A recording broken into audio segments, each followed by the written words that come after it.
Reform is necessary and it's coming our way. But the government have got it wrong. And here's why. This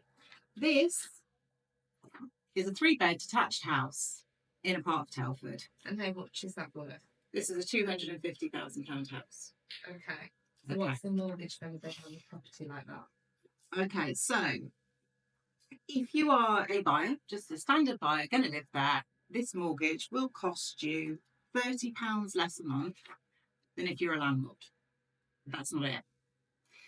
If you are a buyer, you might be able to get this mortgage with a 5% deposit. If you're a landlord, you're going to pay 25%. That's massive. It's a massive difference. The other issue is, if you were just a buyer and you pay £250,000 for this bread and butter house, you're going to pay no stamp duty. If you're a landlord, you can pay £7,500. So already you can see the outgoing the landlord has off the cuff. The fundamental issue is this: there are not enough properties on the market. The reason why rents are so high is there aren't enough rental properties. But tenants are thinking this is a good thing. The reform that's coming in is going to protect them, but it needs to be balanced. Absolutely right. It needs to be balanced. The bit that's being missed here is, why are there less rental properties than are needed? And the reason for that is the government, not just this government, the previous government, every single thing they do seems to work from a premise of landlord bad. Yeah. Landlords are raking it in. They're big boy investors making a fortune. They're ripping off their tenants. They're all living in squalor. So it kind of works from that strange basis. But we know landlords. Yes. They're not like that. A lot of them are accidental landlords. Yeah. They need to rent the property out, short or long term. It hasn't been a big investment. They haven't had millions to spend on properties to rent out. Yeah.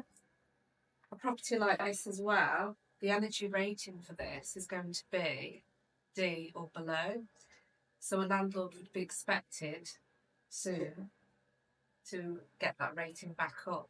This involves new boilers, new windows, new insulation, possibly getting the roof checked. That's a lot of money. Can landlords afford that? Well, not if they're... Right, so, okay, let's work on the basis of what we think this might rent for. So, on the rental market... Around £1,000. Well, your mortgage is £908 a month. So, before you've even done a single thing, you've got like £90 to play with a month. We've got to pay an agent to manage it, potentially. You've got insurances, rent protection. What you're going to have to add in, you're going to have to put to that property. So to make this family home viable for a landlord, they need to be charging £1,200 a month. Which is pushing the rents to unaffordable levels for a tenant. This is not good news for tenants. No, it's not good news for tenants. And the biggest problem that we've got is, so basically government interference has meant that landlords can't claim back their interest payments back against their rent, which they used to be able to do. Yeah. It means that they now pay more stamp duty, they pay a higher interest rate on their mortgages, so literally everything is kind of putting landlords off buying. And so we're seeing them pull out of the market. Already. So now we've got a situation where there's already not enough property, and the market's shrinking. And they're bringing in more legislation to make it even harder. But they're saying to a tenant now, to attract tenants into renting, you can have a dog now, amazing. But if a landlord's got 15 people looking at the same house, who's going to pick between someone with a dog or someone without a dog? Absolutely right. And the problem there is that the tenant could potentially say, okay, well, I'm willing to pay an extra £50 a month on my rent. Choose me, to pick me. And now they can't do that either. They're not allowed to do it. They're not going to be allowed to do it.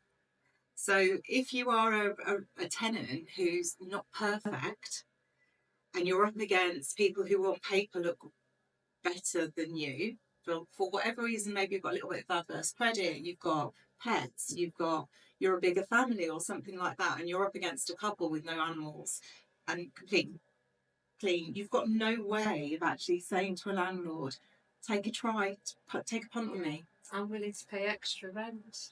Not allowed to do it. It's really hard because as letting agents, everybody assumes that we are in favour of the landlords, that everything we do is landlord centric. As letting agents, we are private rental sector centric. We want the private rental sector to boom. We want it to boom. We want to help people have long-term tenancies. We want to see more properties on the market. We want to help more tenants.